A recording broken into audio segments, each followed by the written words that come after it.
Now Hamza Chowdhury shoots! English premier লিগে বাংলাদেশের প্রতিনিধিত্ব মানেই এখন আর শুধু হামজা চৌধুরী নন, নতুন করে আলোচনায় এসেছে ফারহান আলী ওয়াহিদ। 18 বছর বয়সী এই লেফট উইঙ্গার সম্প্রতি ফুলহাম মূল দলের সঙ্গে চুক্তিবদ্ধ হয়েছেন। এর মাধ্যমে তিনি হয়েছেন প্রিমিয়ার লিগে চুক্তিবদ্ধ দ্বিতীয় বাংলাদেশি বংশোদ্ভূত ফুটবলার। ইনস্টাগ্রামে চুক্তি স্বাক্ষরে ছবি পোস্ট করে ফারহান লিখেছেন, এই মুহূর্তের জন্য অনেক দিন ধরে পরিশ্রম করেছি, এই পর্যায়ে আসতে পেরে দারুণ লাগছে, পরিবার ও সতীর্থদের প্রতি আমি কৃতজ্ঞ। ফারহানের বাবা মা দুজনেই বাংলাদেশি, যদিও তার জন্ম ইংল্যান্ডে।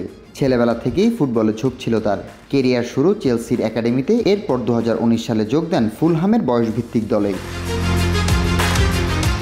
গত মৌসুমে ফুলহাম অনূর্ধ্ব 18 দলের হয়ে খেলেন 20 ম্যাচ, গোল করেছেন 7টি, অ্যাসিস্ট 4টি। এরপরই জায়গা পান অনূর্ধ্ব 21 দলে। পিএসবির বিপক্ষে প্রিমিয়ার লিগ ইন্টারন্যাশনাল কাপে বদলি নামার পর গোল করে নজর কাড়েন ফারহান। তরুণ এই প্রতিভা এখন আলোচনায় আরেকটি বিষয় নিয়ে, ভবিষ্যতে তিনি কাদের জার্সি গায়ে চাপাবেন, ইংল্যান্ড নাকি পিতৃভূমি বাংলাদেশ। সময় বলে দেবে ফারহান কোথায় খেলবেন। তবে যে কোনো পরিস্থিতিতে বাংলাদেশি ফুটবল প্রেমীদের কাছে তিনি ইতোমধ্যে গর্বের এক নাম।